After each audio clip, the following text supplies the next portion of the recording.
I was in genuine shock after watching this movie. I felt like I awakened from a bad dream. I was genuinely in shock at how bad this was. I didn't expect it to be this bad. I did not expect it to be this bad. I'm not a fan of Halloween 2018. I must admit, I think the whole thing's a whitewash scam from David Gordon Green and everyone involved, Jamie Lee Curtis. Oh, the sequels, they ruined Michael. Let's see what we do with Michael. And you just make him just as crazy as the sequels, but you tell people you're not, which is what I've noticed about this series.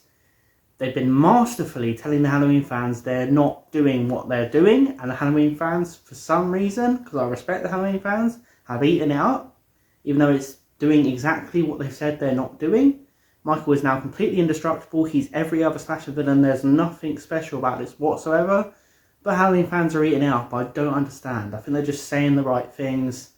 And if that's all it takes to please Halloween fans, I'm surprised. After all they've been through, Halloween fans, it shouldn't just be a case where some dude shows up and goes, yeah, the sequels, they got weird, didn't they? And everyone goes, oh yeah, he's got goodwill. And then talking all this elaborate crap about the concept of Michael and trauma and this and that, just to actually get money. That's all this is. It's money.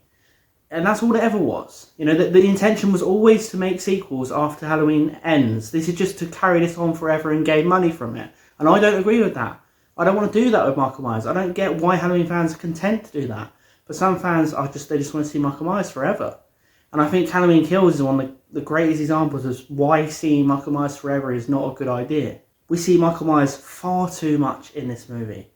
Far too much. I'm genuinely surprised. Another thing, David Gordon Green talked about, I wanted to shoot Michael sparingly. He's the boogeyman. He needs to be shadowy. He's the main character in this. Quite literally, you're watching Michael's day out. You're following Michael. That should never happen in a Halloween film. You can follow Michael, but you shouldn't be the main character. I genuinely think Michael might be the character with the most screen time in this. That's a very bizarre approach to a let alone a Halloween film, but a slasher film. When you're following the killer for the entire movie, just going from place to place killing, and you're literally with that killer, it doesn't work. You don't root for Michael Myers. I don't want to root for Michael Myers. I want him to be a creature of the night. I want him to be the shape. I want him to be used sparingly. Now, I might sound like a Halloween purist, and I probably do. But what's wrong with being a Halloween purist? This whole thing about, oh, these purists, man, these purists, they're too precious with it. Well, maybe I should be precious. Halloween 1978 is one of the greatest films of all time. Why would I not be precious? Michael Myers is the Terminator in this, and one of the problems I have with that is him walking around like the Terminator, again, goes entirely against what these filmmakers have said all along. They've said Michael's a man, they said there's nothing supernatural. I can't believe the sequels did that. He's supernatural here, clearly supernatural. He's more supernatural than any Jason film. I don't want to say he's supremely indestructible here, and he's the Terminator, and he's RoboCop, and he's got no mystique whatsoever. The weird thing about the way they shoot him in this is there's no attempt to maintain Michael's mystique at all, and I was shocked. I thought they'd at least try. I don't understand this focus on kills that's been so impressive. Again, Halloween series never about that. But let me say one thing.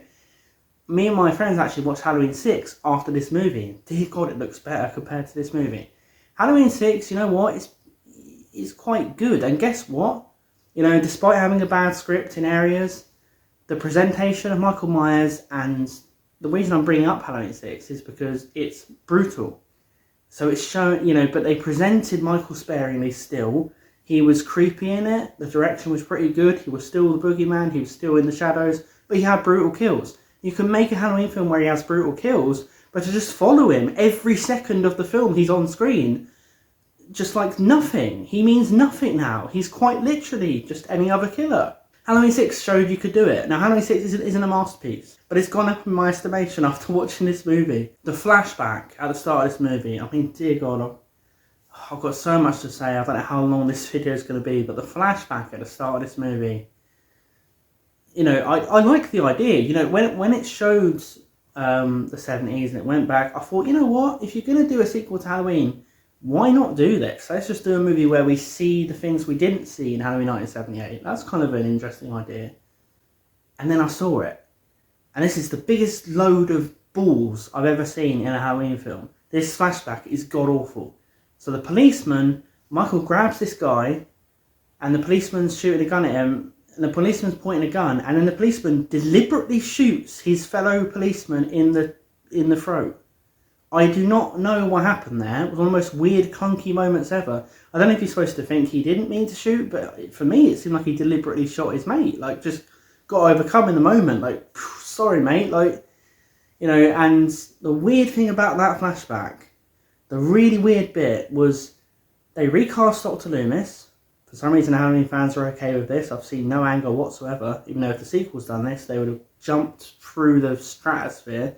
But they're fine with Loomis being recast by a guy who looks terrible as Dr. Loomis, delivers terrible as Dr. Loomis, and is a parody of Dr. Loomis. But they're fine with it. Bursts through the door like some kind of granddad, and it's like panicking. And then Michael walks past him to go out onto the porch, like something out of Mean Girls, like walking past without looking at, you know, rejecting the person in the corridor. Michael walks past Loomis onto the porch and then stands there like a goon in front of the entire police force, just standing there like a statue. Now, he looked silly. There's so much in this film where Michael looks silly. What is this about, of showing Michael in every situation? You've shown him so much. You know, the sequels put him in situations that he shouldn't have been in, but this puts him in way more. And then says it's not. I don't understand how this is going over Halloween fans' heads. He looks so dumb. He like, oh shucks, I've been caught. And then Loomis was standing behind him like some kind of unapproving father. Like, and you know, and obviously later on we see Michael go all Terminator brutal on the fire brigade. Why didn't he do it here on the police? Oh yeah, because it doesn't suit the movie. So he just stands there like some donut, and gets hit in the back of the head with a truncheon and beaten down like some kind of loser. For some reason the fans are okay with going back to this original film and showing loads of shit and recasting Dr. Loomis. Really weird delivery, really clunky, really awkward. Michael walking past Loomis like some kind of walking away after a date. I don't understand. David Gordon Green and co can't write characters. They can't do it. There's a character of this husband and wife who are in a house, for some reason flying a drone around, which was really weird. And like every time, like every character in this is like, damn man, oh shit man, brother. That's every character. Everyone has to go at Rob Zombie's characters, but these are just the same. You know, they've got nothing to them. They're just little attempts at Seth Rogen humour, and I don't understand why anyone would like that. There's some real forced dialogue in this. Obviously, Laurie's at the hospital doing sod all for the whole movie, and every character, including Laurie, is doing a Dr. Loomis speech about Michael Myers. How much do you have to drive this home? You know, the appeal of Dr. Loomis in those movies was he was the only one doing that. So it made it stand out when he was doing those speeches about Michael. It was like, oh yeah, you know, he reminded us, and he would always tell everyone around him. But like, imagine those Halloween movies, or the first Halloween movie, if everyone was saying what Loomis said. You've jumped the shark with this franchise. I never thought you could jump the shark in a franchise that's had Busta Rhymes kicking Michael Myers' ass, but they've jumped the shark.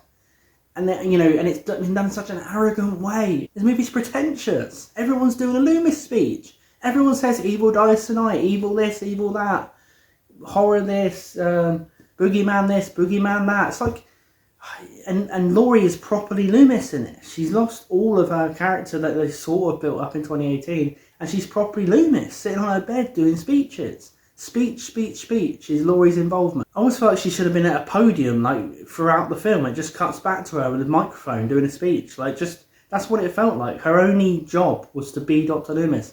But maybe you could have had Laurie be the Dr. Loomis role if everyone around her wasn't Dr. Loomis. So obviously Tommy is in this, and Lindsay, as their grown-up selves. And they do nothing with them. Less than nothing. I don't understand. There must have been scenes left on the cutting room floor. There was nothing for these characters. It just now and again cut to Tommy going, yeah, Michael Myers, brother. I'm gonna kill you, man, kill you, brother. Like, that was it. It was like, oh, brother, yes, sir. That was it. That was Tommy. You know, and everyone has a go at Tommy's character in Halloween 6, but you know what? Even though Paul Rudd camped it up a bit, at least you know what he's been doing. He's been studying Michael. He had an experience as a kid, and then Michael kept coming back, which is more believable. In this, you haven't seen him for 40 years, which is another problem with these series.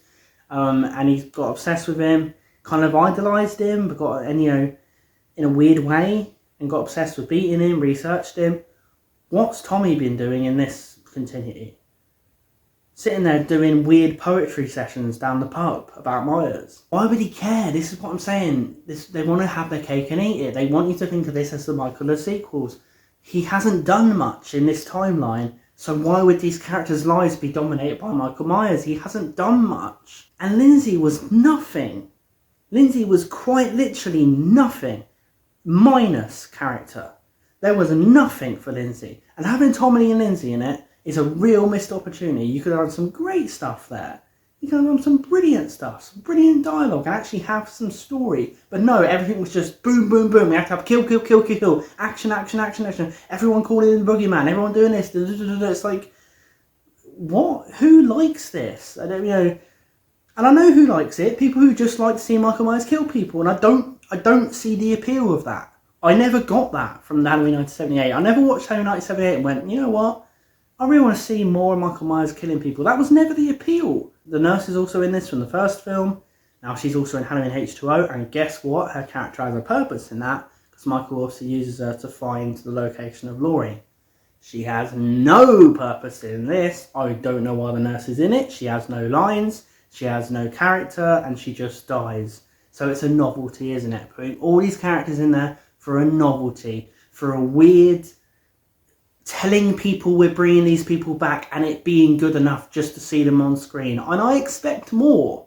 I'm sorry, David Gordon Green, everyone involved. I expect more. Sorry, Jamie Lee. I expect more than just you to virtue signal me, tell me all this shite that you've been spinning for 5 years about this bollock series and then giving me nothing. I expect more. This might be the worst scene in the movie, which is the escaped mental patient at the hospital who gets overcome by the mob and jumps out of the window like bloody Sting at the Human Torch match, Great American Bash 2000, look it up. Jumps out the window. So you're supposed to think that people became like a mob in this, and it was mob mentality because they were just wanted their revenge on Michael. Sort of like the idea, it was done in Halloween 4 a little bit better, but they were getting hysterical. They wanted to kill Michael Myers. Okay. We see on the TV at the bar, 2 escaped convicts are around. There's this one, who looks like looks like Danny DeVito. Small, rotund, looks like Danny DeVito as the Penguin. And then you see this other guy. Tall, slim, slender, looks a bit tougher, a little bit meaner. I wonder which one's Michael. And guess what? They could have seen Michael all this time, because you can look up public record. You can find out what Michael looked like. There would be some record of Michael. There would be pictures of how he looked. As, in his rampages, there would be something. But yet, every single fucker in this town believes that this small, rotund penguin from Batman Returns is Michael Myers. I need help. I need help on that one. And he's supposed to think, oh, they're hysterical, so they just thought they'll take a chance if it was him or not, 50-50. But that makes everyone unlikable, and it's forced. It was really, really forced. Like, for Tommy to not think whatsoever. Tommy's been building up this confrontation with Michael, apparently. For him to just not think makes Tommy unlikable. Like, you're talking about the Tommy from Halloween 6. I doubt he would see a rotund geezer and think it's Michael Myers. Of course it's not Michael Myers. We know what this guy's capable of. We know he's in a black, long... fucking suit with a mask, white mask. He's tall. He's not 3 foot. Everyone raging, everyone going crazy, willing to kill this guy at the drop of a hat, despite knowing there was 2 of them. So they were willing to just take that chance. So we'll just kill fucking 2 of them then. Kill both of them. Like, these people have no desire for justice. And I know the message was, this is what Michael does to people. He takes away their morals, he takes away their justice. But it was clunky. It was awkward. It was delivered badly because you wouldn't believe that they would think this. And Karen's like, I saw Michael. Did you? Yeah, I saw Michael, boy. And that's not Michael. That's not Michael. I don't care what you say. I'm going to kill that fucker. Like, she saw him. And you don't listen to it. Why didn't fucking Tommy communicate with Karen or Laurie and go, is Michael a rotund small man? No. Okay then. And there's a really bizarre moment where Alison and her boyfriend drive to a house, and Alison's boyfriend's dad goes, right kids, I'm going in this house. Michael's in this house. I'm going in. Well, we'll come with you then. Nope. Stay in the fucking car. And what I'm telling you is, in 2 minutes time, you'll hear a shot of some sort. Either I shoot him, or I shoot in self-defense and then I die. Come in then. And they accepted it. He went into a house with Michael Myers by himself and then told them to come in if they hear a shot. Well, a shot's going to happen no matter what. So it's like, we'll see you in a minute then. See you in a minute. Bye, bye, bye, bye. Like, that's it. See you in a minute. Why did they let him do it if Michael... What? This whole... What? There's so many stupid, clunky moments in this script. And then the kids do go in after being told to go in. I go, we're coming in anyway. We're coming in anyway. Why is coming with you? Because we're going to come in anyway when you get attacked or whatever happens. They go in, go upstairs, and Michael was in the cupboards like this. Like a statue waiting. Like Robin Williams doing his hot dog impression in Mrs. Doubtfire. Like, and then he kills Alison's boyfriend. But he was properly doing that. He's properly in the cupboard. And then he attacks Alison. And Karen comes behind him with a rake to the back. And Michael falls down like a comedic cartoon fall. Like, this is what I'm talking about. We see him so much up close, getting fucked over, and also looking like a complete idiot. Looking like a fool, looking like Barry Chuckle, looking like Chuckle Vision. Does the rake to the back, and Michael falls head first to the stairs, puts his face on the stairs like some kind of drunk coming home from a night out, crawling up the stairs. And we see it all. Like, we see it all. There's no effort whatsoever to present him as anything other than just a regular killer. And I don't understand the people who are saying that's not what it is. I want it explained to me. I'm not saying you're wrong. I'd like it explained. I want an explanation. And then, instead of carrying on the job and killing Michael, which she could have done, Karen takes his mask off, stands him in the street and goes, you want your mask? Come and get it. Why does Michael care about the mask? Where the fuck was that introduced? Because he didn't care about it in 2018 when, say something, and he didn't. So he don't care about his mask, does he, you can't? So why does he care then? And he follows her, trying to get his mask like some kind of baby.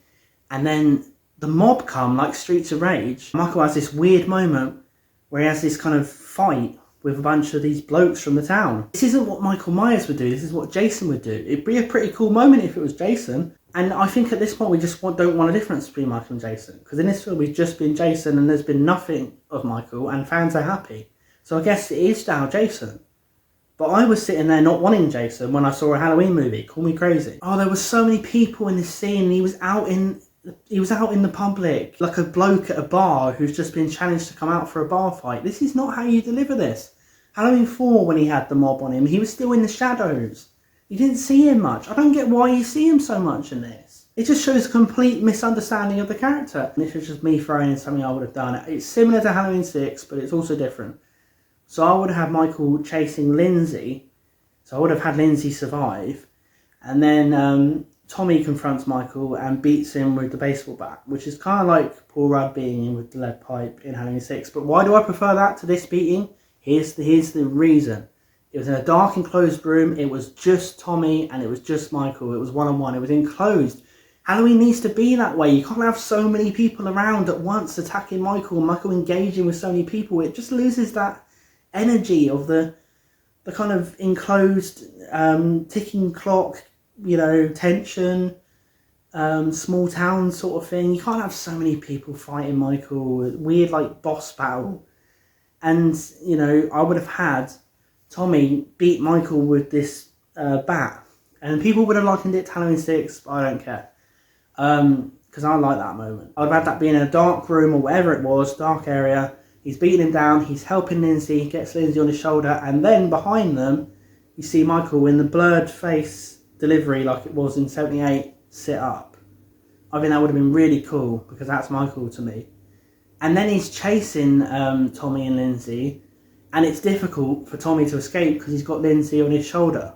So he can't just start attacking Michael again. So that's a race against time, and that's the people you want to see against Michael. And then it's also, again, it's that tension, that enclosed kind of pressure of Michael closing in. There's no pressure or tension when it's 9,000 people versus Michael in the middle of the street, in the fully lit. And then I would have had them get to that ending. The ending is one of the worst horror movie endings I've seen in 10 years. I will say that. It made no sense. And we kind of realised that Laurie's not going to do sod all in this movie. She was an inconvenience to the movie. Everyone else was talking like Loomis. There was no need for Laurie to be in it. Her only job was to talk like Loomis. And I know obviously people over the years have criticised it being that Michael is her brother. But at least it gives her a reason to be pissing around. And in the franchise, they run it completely home that they're no relation whatsoever. Okay, it makes Michael more random, it makes Michael more, scary, I guess. But what's Laurie doing? Why has she got this emotional connection to Michael? They're trying to capitalise, again, have their cake and eat it.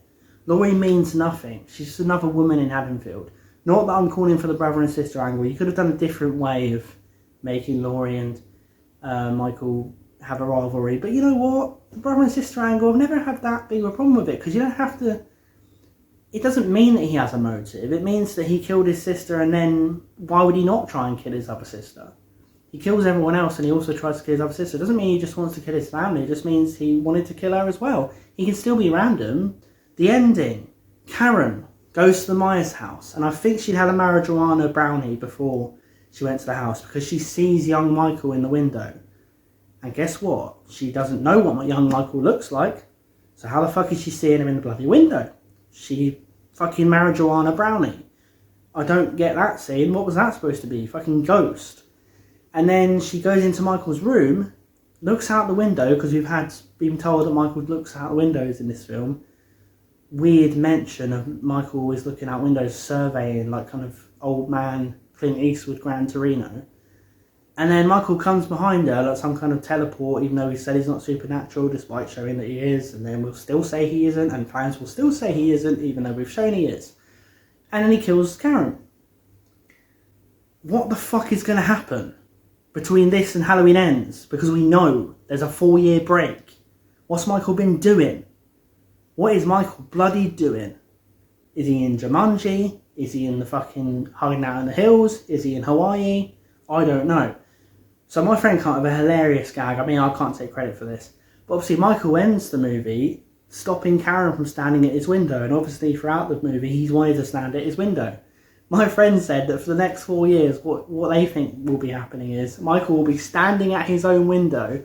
And basically it's a challenge, like a weird labyrinthian challenge, where you have to go in and try and take the window from Michael. It's like a game. Like if you get him, but he's going to stay at the window. So it's like a trial. So it's like, can you stop Michael from standing looking at the window? If not, he just stood there like a statue for the rest of time. Hello, darkness, my old friend. Again, people have a go at Halloween H2O going, oh, what was Michael doing for however many years? That's stupid. And I guarantee these filmmakers had a go at it, and look what they're going to do in Halloween Ends. They're going to say Michael was doing something for 4 years. I'm so annoyed. I really, really hated this. And I was going in expecting not to like it, but guess what? I was giving it a chance. And I did not expect it to be this bad. I did not expect it to be this bad. I'm in genuine shock. I would like answers from Halloween fans. If you like this, I really respect your opinion, because I wish I did. It might sound like I'm insulting Halloween fans, and I need answers. I'm confused at Halloween fans. But yeah, thanks for watching, everyone. Let me know what you think of Halloween Kills in the comments below. I'll see you guys next time.